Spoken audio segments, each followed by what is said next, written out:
Bismillahirrahmanirrahim. Assalamu alaikum students. My name is Abdurrahman and I'm teaching you biology. Students, in this session we are going to study about different mechanoreceptors present inside the skin. आपकी skin के अंदर जो receptors मौजूद हैं आपके लिए short questions के हवाले से इंपॉर्टेंट है ये वाला टॉपिक, और उसके साथ ही साथ हम देखेंगे कि रिलेटिव अबंडेंस क्या है डिफरेंट रिसेप्टर्स की inside the skin. Details board पे देखते हैं. जी स्टूडेंट्स, सबसे पहली चीज़ तो ये कि जो रिसेप्टर्स हमने प्रीवियस सेशन में पढ़े हैं उनमें डिफरेंट टाइप्स के रिसेप्टर्स मौजूद थे, और अभी जो हम कंटिन्यू करने जा रहे हैं स्पेसिफिकली हम वो वाले रिसेप्टर्स की बात करेंगे जो स्किन के अंदर मौजूद हैं. ऑलराइट, तो स्किन के अंदर डिफरेंट टाइप्स के जो रिसेप्टर्स एग्जिस्ट कर रहे हैं और क्या क्या फंक्शंस परफॉर्म कर रहे हैं इन पे थोड़ी सी रोशनी डालते हैं.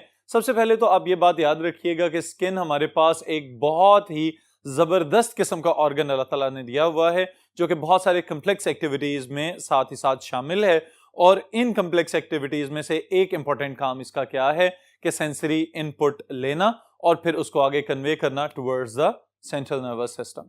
Alright, in skin the receptors are concern with 5 different stimuli. जो काम स्किन कर सकती है वो कौन कौन से हैं? Touch, pressure, heat, cold, pain. Alright students, अब इनको बुनियादी तौर पे हम कहते हैं these are the tactile sensations, यानी वाइब्रेशंस वगैरह या प्रेशर या इस तरह से किसी और फिजिकल स्टिमुलस को डिटेक्ट करना, ये हमारी टेक्टाइल सेंसेशंस में शामिल किया जा सकता है. अब इसके लिए हमारे पास स्पेसिफिक टाइप्स ऑफ रिसेप्टर्स भी मौजूद होने चाहिए जिनको जनरली हमने कहा था कि मैकेनो रिसेप्टर्स हैं, लेकिन उन मैकेनो रिसेप्टर्स को फर्दर हम डिफरेंशिएट करते हैं इनटू डिफरेंट टाइप्स, जिसमें स्टूडेंट्स आप याद रखिएगा कि पेसिनियन कॉर्पसल्स हैं, मेजनर्स कॉर्पसल्स यहाँ पे मौजूद हैं, हेयर एंड ऑर्गन्स जिनको हम कहते हैं वो हो सकते हैं, मर्कल्स डिस्क्स मौजूद हो सकती हैं या रफीनीज ऑर्गन्स मौजूद हो सकते हैं, लेकिन हम यहाँ पे सिर्फ वही स्टडी करेंगे जो आपके सिलेबस में शामिल है. तो उसके लिए स्टूडेंट्स एक इंपॉर्टेंट स्टेटमेंट एमसीक्यूज के लिए आप याद रखिएगा.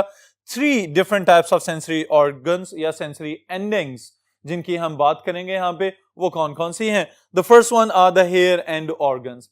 अब इसका नाम ही असल में इसकी पहचान बन रहा है, हेयर एंड ऑर्गन्स, यानी कि वो वाले ऑर्गन्स जो आपके हेयर फॉलिकल्स की बेस के साथ एसोसिएटेड हैं.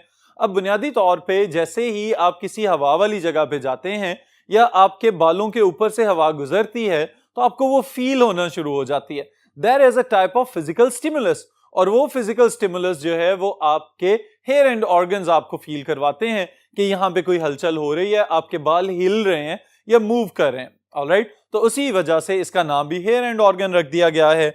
They are present at the base of hair and receive the touch stimulus.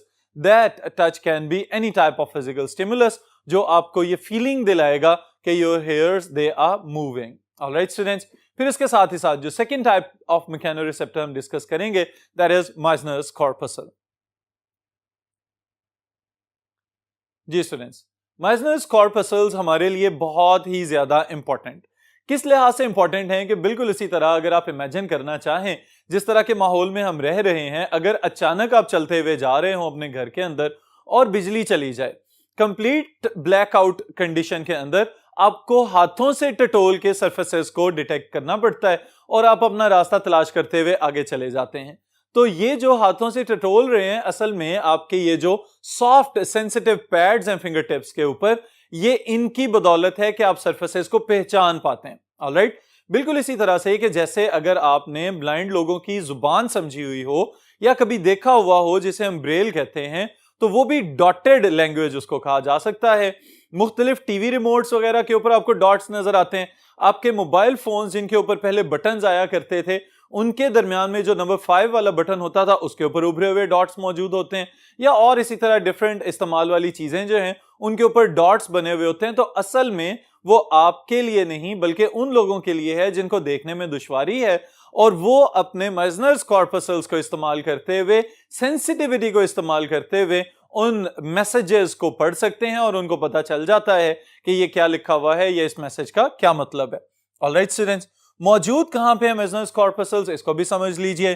They lie in papillae which extend into the ridges of the finger tips.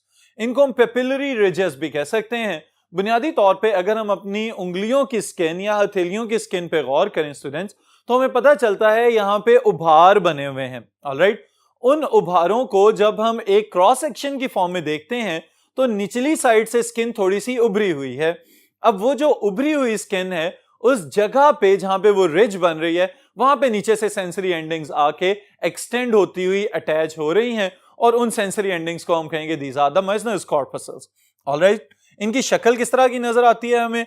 Corpuscle consist of spiral and much twisted endings, each of which ends in a knob. Knob उभरा हुआ structure. Alright, अब ये उसका structure है बुनियादी तौर पे जिसकी यहां पे बात की जा रही है कि ये बलदार या स्पाइरल साख पे मुश्तमिल हो सकता है और इसके साथ ही साथ जो एंडिंग्स हैं वो आपस में ट्विस्ट हो चुकी हुई हैं, उनको बल पड़ चुके हुए हैं और एंड से वो उभरे हुए नजर आ सकते हैं।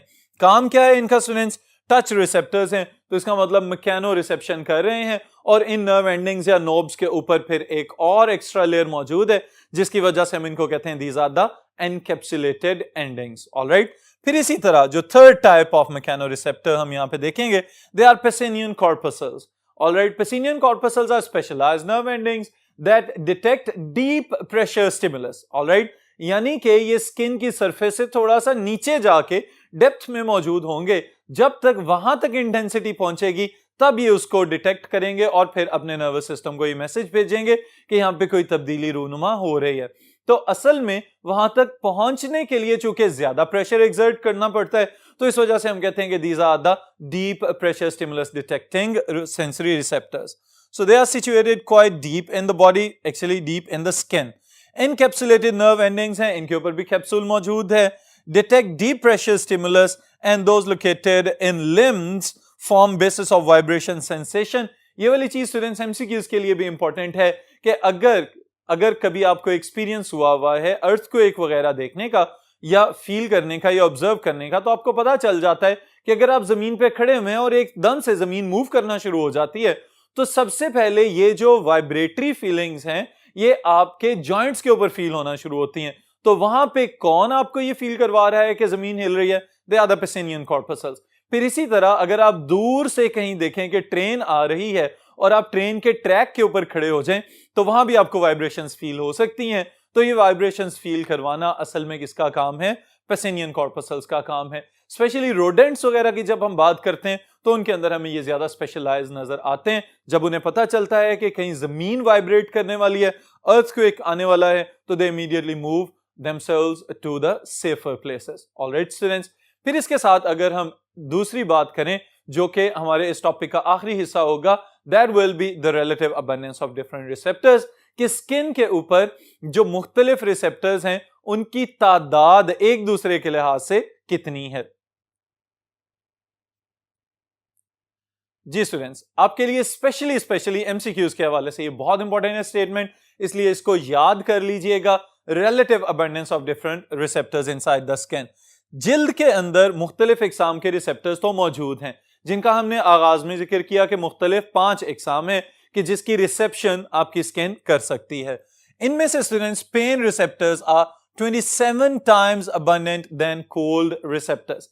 इसका मतलब क्या हुआ कि रिसेप्टर्स की तादाद ज्यादा है, दर्द आपको ज्यादा फील हो सकता है एज कंपेयर टू कोल्ड। सर्दी की निस्बत दर्द ज्यादा फील होगा। और जब हम कोल्ड रिसेप्टर्स को कंपेयर करते हैं हीट रिसेप्टर्स के साथ तो हमें पता चलता है cold receptors are 10 times abundant than heat receptors. इसको स्टूडेंट्स अगर हम रियल लाइफ फीलिंग में कन्वर्ट करना चाहें तो आप यूं समझें कि आपकी बॉडी का अपना टेम्परेचर 37 डिग्री सेल्सियस है, तो बढ़ते हुए दर्जा हरारत के साथ फिर भी आप कुछ ना कुछ टॉलरेबल रेंज में एडजस्ट कर लेते हैं। अगर दर्जा हरारत बढ़ रहा है तो आपको गर्मी तो लगेगी लेकिन आप एडजस्ट कर जाएंगे। ऑलराइट, लेकिन दूसरी जानिब जब हम देखते हैं कि अगर आप बर्फ पकड़ लें या किसी ठंडी चीज के ऊपर हाथ रखें तो उस सूरत में आपको ठंडक तो फील होगी, थोड़ी देर के बाद आपकी फिंगर टिप्स वगैरह जो हैं उनमें दर्द भी होना शुरू हो जाता है। इसी तरह अगर स्किन को अटैच कर दें, स्पेशली जो ऑपोजिट साइड है हमारे पाम्स की, अगर उसको हम अटैच करते हैं या कनेक्ट करते हैं, टच करते हैं आइस के साथ,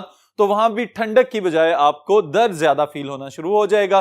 तो ये बुनियादी तौर पे फीलिंग्स किस वजह से आ रही हैं? Due to relative abundance of different receptors that are already present inside your skin.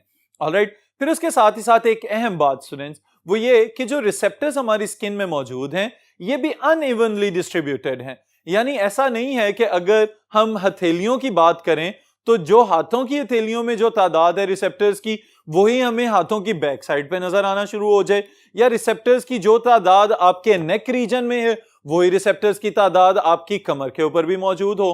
तो इस वजह से ये बात याद रखिएगा कि बॉडी के डिफरेंट ऑर्गन्स डिफरेंट कामों के लिए स्पेशलाइज्ड हैं। ऑलराइट, जैसे हमारे हाथ हर चीज को फील करने के लिए पैदा किए गए, तो इसका मतलब यह हुआ कि हमारे हाथों के अंदर रिसेप्टर्स की तादाद या उनकी मिकदार या अबंडेंस दूसरे बॉडी पार्ट्स की निस्बत डिफरेंट हो सकती है। बिल्कुल इसी तरह कि जैसे आपकी किताब में एक एग्जांपल दी गई है स्टूडेंट्स, वो क्या है, the touch receptors are much more numerous in finger tips than in the skin of the back. और फिर स्पेशली इसी चीज को अगर एक और वे में हम समझना चाहें तो आपके जो सेंसेशंस हैं या जो फीलिंग्स हैं वो आपकी एड़ियों के नीचे तो ना होने के बराबर होती हैं, और इवन के इतनी ज्यादा बाजुकात हमारी जो एड़ियों की स्किन है रफ एंड टफ हो जाती है कि उसे छीलने या उतरने में भी हमें पता ही नहीं चल रहा होता, फीलिंग ही नहीं आ रही होती, और स्किन का कुछ हिस्सा जो है वो टूट के या रप्चर होके अलहदा हो चुका होता है। तो इसका मतलब ये हुआ कि वहां पे भी जो आपके पेन रिसेप्टर्स हैं या जो टच रिसेप्टर्स हैं उनकी तादाद बहुत कम हो चुकी होगी। ऑलराइट स्टूडेंट्स, फिर उसके बाद इफेक्टर्स आपको याद होने चाहिए, एमसीक्यूज के लिए भी याद रखिएगा कि बुनियादी तौर पे ये रिसेप्टर से जो एक फ्लो चलता है इंपल्सेस का वो कंटिन्यू करेगा towards the central nervous system. Central nervous system के अंदर आपके जो एसोसिएटिव न्यूरॉन्स हैं वो उस इंफॉर्मेशन को प्रोसेस करते हैं, प्रोसेस करने के बाद मोटर न्यूरॉन्स के जरिए ऑर्डर भेजा जाता है इफेक्टर्स को कि now it is the time to show response. और इफेक्टर्स हमारे पास दो ही हैं, ये याद रखिएगा, they are muscles and glands. Alright students, ये सारी की सारी जो हमने बातें की हैं these are just in respective to the receptors, कि जो रिसेप्टर्स हमारी स्किन के अंदर मौजूद हैं, हमारी बॉडी के अंदर जो रिसेप्टर्स मौजूद हैं क्या क्या काम कर रहे हैं। असल में इनका काम ये है कि ये बाहर से इंफॉर्मेशन को गैदर करेंगे, उसके बाद सेंट्रल नर्वस सिस्टम के पास भेजेंगे, सेंट्रल नर्वस सिस्टम उसे अपने एक्सपीरियंसेस के लिए स्टोर करेगी, हमारी लर्निंग होगी और इसी से हमारे लाइफस्टाइल्स या बिहेवियर्स डेवलप होंगे। ऑलराइट स्टूडेंट्स, तो इस सेशन में इतना ही, फिर इंशाल्लाह नेक्स्ट सेशन में नेक्स्ट टॉपिक के साथ मुलाकात होगी।